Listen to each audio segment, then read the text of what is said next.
All right, guys, today I want to finish off um, our lectures on kind of inside the cell. We've been talking a lot about all the different components of cells and what they do. This week we're going to have a quiz, so make sure you check your agenda on that. A major part of that quiz is understanding all the different organelles, what they do, inside of the cell. So, the function, structure and function is kind of a really important thing. So, not only like, for example, if I show you a picture of a cell, and I say, what is this, structure right here. You should be able to identify it, and this will be the diagram that I give you. Um, but you also have to understand what that structure does, right? So structure and function, we have to make sure we kind of understand. Again, just study the notes that I gave you as far as all the organelles go, and that should be sufficient. Okay, so make sure that we look over that stuff. All right, now to conclude today, I want to talk about a couple of topics, including a little bit of review of a topic that we've covered before. But I want to start today with something called the endosymbiotic theory. Now, before we get into the term endosymbiotic theory, let's kind of break down this word here. Okay, endo, right? That's a prefix. Hopefully, you remember what it means, right? It's the opposite of exo. So endo is inside. Symbiotic, we've talked about that term before, right? Symbiosis is living together. So we have this term here, living together inside, okay, whatever that means. Well, the endosymbiotic theory actually deals with two very specific organelles. One of them is chloroplasts, which we've talked about before. And we'll talk a little bit more about today as well, but that's the organelle that's responsible for photosynthesis in plants, right? And then mitochondria, right? Mitochondria are the generator of the cell. It's what helps the cell produce energy for itself, so that it can do its things, right? Build proteins, whatever. The interesting thing about these two organelles, and what kind of makes them different from all the other organelles, is that they actually have their own DNA. Like, for example, your mitochondria, which are inside of your cells, they actually have their own genetic information, separate from the rest of the cell.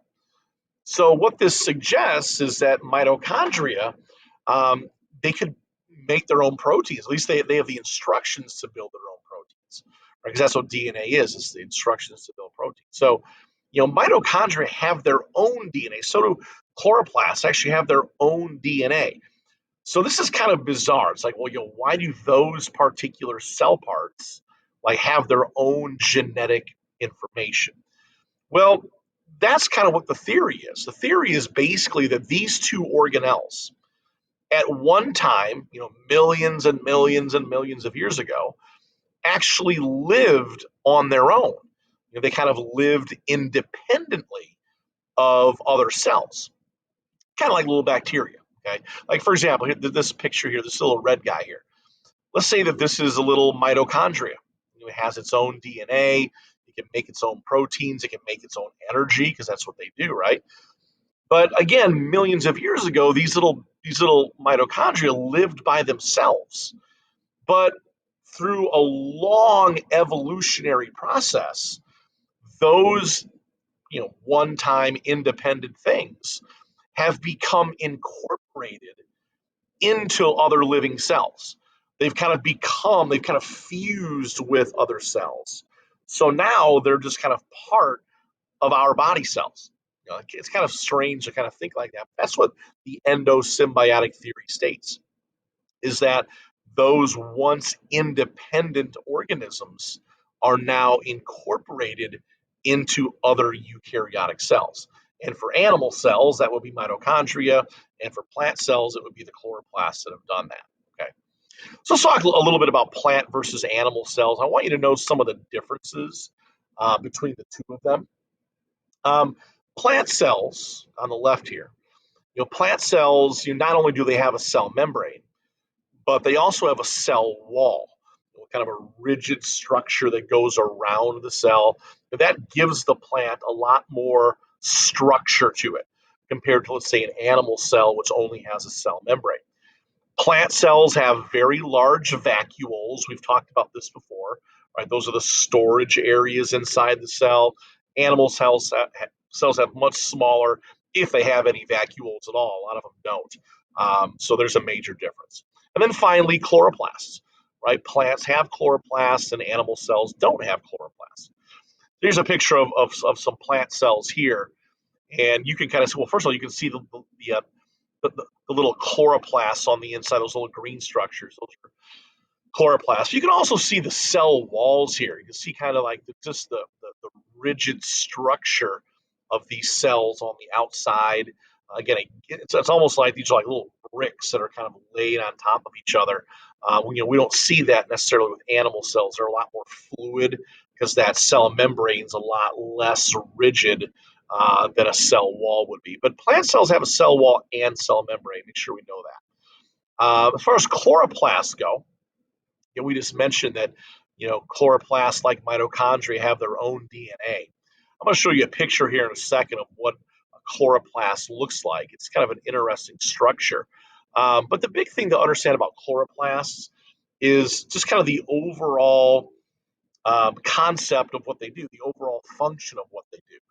Remember what chloroplasts do. They're responsible for capturing sunlight, which will help the plant generate food, right?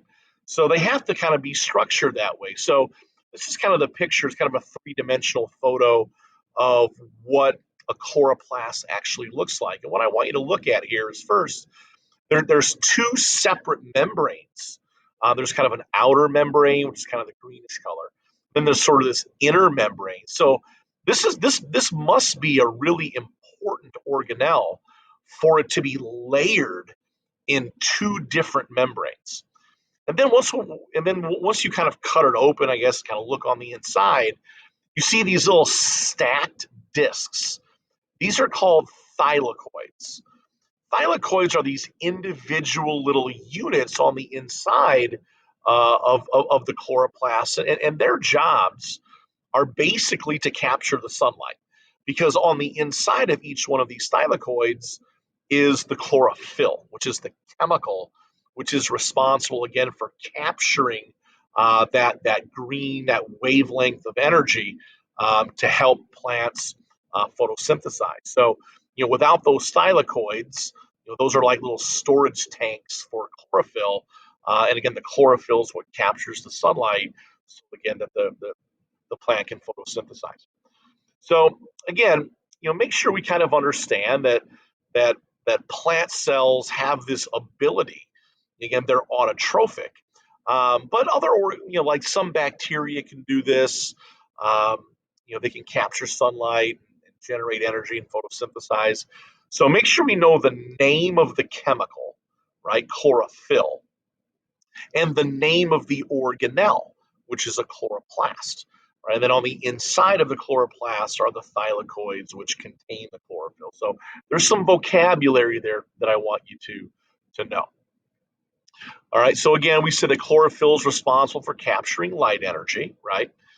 Glucose, we've talked about this before, is the plant food that's produced. So that's what provides the plant energy. So without these thylakoids, without the chlorophyll on the inside, without this whole structure here called a chloroplast, then the plant wouldn't be able to generate glucose and make energy for itself. I want I again want to stress the importance of this diagram. We've talked about it before, so I'm not going to go into great lengths today.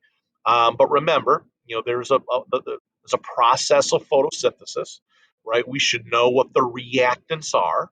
We should know what the products are. So this is something that we can't forget. And remember, cellular respiration is kind of the opposite process, right? So those products of photosynthesis are needed as reactants for cellular respiration. All right, so know, what do plants need? What do plants produce? Right, this is glucose. Don't forget that formula. And then what do animals need, right? They need energy, they need oxygen, and they produce certain things. So this is kind of a cyclic thing. Again, make sure we're familiar with this diagram. We have covered this before. All right, so here's your quick review of photosynthesis, right? Your reactants and your products. All right, so I've written them in words here for you. You should also be able to identify those things in symbols, right? Make sure we know some of the importances of photosynthesis. Again, we've talked about that before. Another picture here, I kind of like this one. Just kind of shows you what's going in, right, and then what's coming out, right? So again, the reactants and the products. Cellular respiration, again, just kind of the opposite process. All right, so what do animals need? They need oxygen and glucose, right? That's energy. Those things are going in, and then what's being produced is energy, mainly in the form of heat, carbon dioxide and water, right? So here's kind of your reaction for cellular respiration. It's kind of the opposite of photosynthesis. All right, so make sure we know some of the importances of that as well. All right, guys, so that'll conclude our notes for the inside of the cell. Again, make sure we look over those things. We do have a quiz this week, so check your agenda.